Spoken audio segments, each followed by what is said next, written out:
So my name is Major General Kev Copsey, and as you've already heard, I'm the Deputy Commander of the Combined Joint Task Force Inherent Resolve that is spread across both Iraq and Syria, that's here to defeat Daesh. هو جنرال كوبسي، هو نائب القوات العمليات الخاصة بسوريا، وهو يعني مختص يعني بعمليات القتال ضد داعش في سوريا والعراق.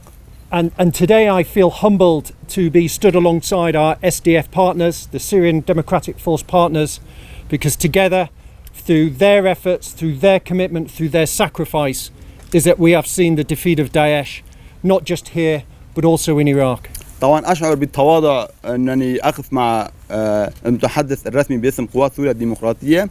حاربنا داعش سويا وقدرنا ننجز ما كلفنا به، طبعا مو بس هون كمان بالعراق. Through the dedication of the Syrian Democratic Force, the Iraqi security forces and the Peshmerga collectively have dismantled a caliphate that was 110,000 square kilometers. بجهود قوات سوريا الديمقراطية وبجهود القوات العراقية وبجهود البيشمركة، يعني قدرنا نخلص العالم من داعش ومن خطر داعش، وداعش يعني حاليا نحو الزوال. And the international coalition of some 80 nations has shown that commitment to support those forces in ensuring that defeat. طبعا التحالف بالدول الثمانين هن كمان ملتزمين مع هاي المهام، وهن يعني ملتزمين بتقديم الدعم اللازم لهذه القوات. And in doing so, we have trained over 120,000 of the security forces, not just here amongst the Syrian Democratic Forces, but also elsewhere across Iraq. طبعا لإنجاز هذه المهمة نحن قمنا بتدريب 120,000 مقاتل لإنجاز هاي المهمة، مو بس هون، طبعا كان ضمنهم القوات العراقية. And we are now entering a new chapter in that journey. حاليا نحن بمرحلة جديدة من هذه المهمة، where we've dismantled the caliphate, that ISIS has now been relegated from being a joined up organization to one of that of a criminal.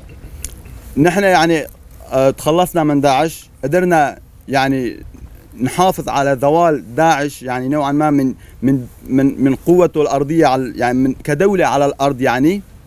They hide from the Syrian Democratic Forces, they hide from the Iraqi security forces, they're into theft, they're into extortion, they're into kidnapping. حاليا يعني هن عم يخبوا حالهم من قوات سوريا الديمقراطية، عم يخبوا حالهم يعني من القوات العراقية، وعم يحاولوا يعني ينشطوا بأماكن خفية. And together, supporting those forces, the coalition remains committed to eradicating Daesh as a threat and to continue that defeat. كتحالف نحن لساتنا ملزمين بتقديم الدعم لهذه القوات باعتبار داعش لا زال يمثل خطرا على المنطقة. And although we continue to defeat them, the job is not yet done. المهمة لسه ما خلصت، نحن يعني لساتنا ملتزمين بإنهائهم. We may have seized back our territory, but we still need to undermine their finance networks and their narrative. يعني نحن لازم نقضي عليهم، على كل شبكاتهم المالية، على شبكات التواصل، طبعا لازم نحن ننجز هاي المهمة.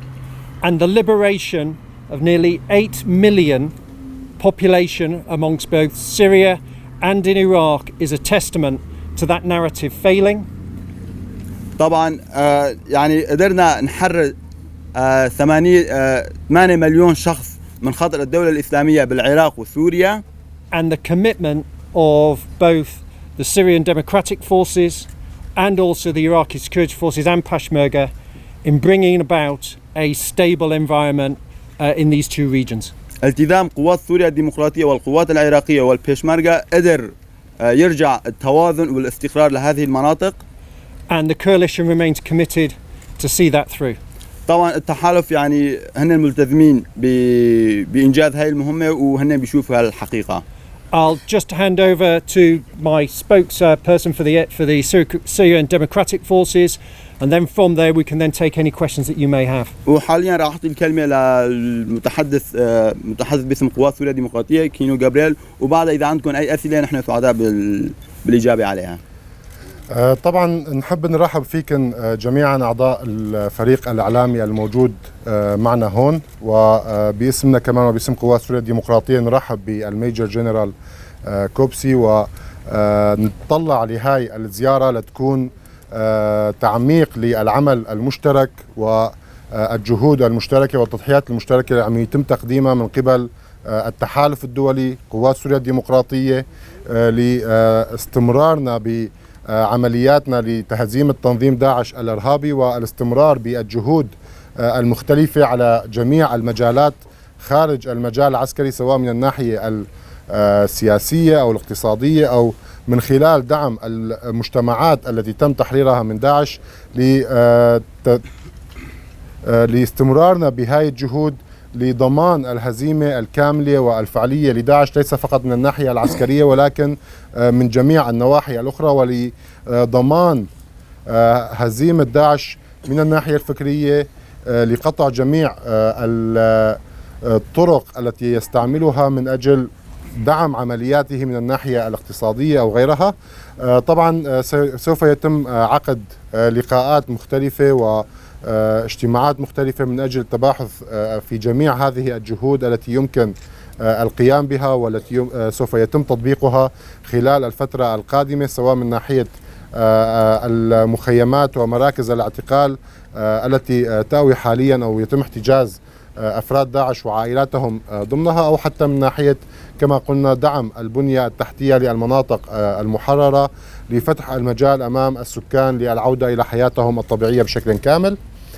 طبعا رح نفوت بالمرحلة القادمة أو قدامنا هلا رح ناخذ الأسئلة من الفريق الصحفي. So I'll answer the first question first. Is to do with troop redeployment. So as I said in my opening statement, we are entering a final chapter of what has been a hugely successful military operation.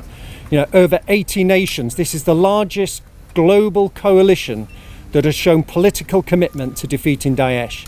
And that has manifested itself in 27 nations providing military capability to support Syrian Democratic Forces, the Peshmerga and the Iraqi security forces that over the 4 years has come together to defeat Daesh. You will inevitably see military capability moving around, be it northeast Syria or in greater Iraq. And that's as we continually reposition ourselves to ensure that Daesh always remain vulnerable and unsure of our intent at any given time. But there will always be some form of redeployment, particularly in Iraq at the moment, and you'll have seen the very public announcement of going down to 2,500 troops for US. And that's just a recalibration of our physical positioning within Iraq itself. Within Syria, we remain firm, we remain committed, and we are here.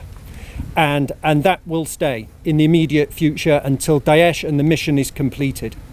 With regards to any other nations that have influence within the Syria, that is clearly the Syrian Democratic Forces are a very capable force. They are the ones that we continue to support. We support them with intelligence, with surveillance, and if required, with also lethal activity. We also support them through equipping them so that they can look after detainee camps or elsewhere after some of the internally displaced people camps as well. And that is our commitment. And the commitment is purely focused, be it equipment to help secure the detainee camps, through to actual physical support in any operation, is to defeat Daesh. And we remain firmly focused on that. Sorry, just to go back. So there are clearly other nations operating across this country. But our focus, military, our mandate, our UN legal mandate, is purely focused on Daesh. That's a very valid question. So firstly, with regards the Russians, as I've said earlier, is that we deconflict our activities with them. That is a regular process of conversations between our military, the coalition military, and the Russian, to make sure that there is no miscalculation. Elsewhere, obviously, that is echoed at the political level as well, which I can't answer to. With regards forces within Syria, as I've already described, as we enter this final chapter of defeating Daesh, we have seen ourselves recalibrate and reposture within Iraq, but within Syria, the effect that has been delivered by the coalition remains, because there is still work to do in defeating Daesh. I can't comment for what other nations are doing out here outside of the areas that we support the Syrian Democratic Forces. All our focus is towards ensuring and working alongside the Syrian Democratic Forces, who are an extremely capable, well-organised and well-led organisation to defeat Daesh. There are clearly going to be other national interests out there that are competing, but our main focus is getting after Daesh and ensuring that the Syrian Democratic Forces have the will and clearly the resilience to complete that mission. طبعا بهذا الخصوص العمل الأساسي الذي يتم القيام به من قبل الإدارة الذاتية شمال وشرق سوريا وبالتنسيق والعمل مع قوى الأمن الداخلي وبطلب من شيوخ العشائر، بطلب من المجتمعات المحلية التي هؤلاء المقاتلين خاصة السوريين وأفراد عائلاتهم هم جزء منها. تم العمل على إطلاق هذه العملية لإعادة دمج هؤلاء المقاتلين وإعادة تأهيلهم ضمن المجتمعات التي يعيشون فيها.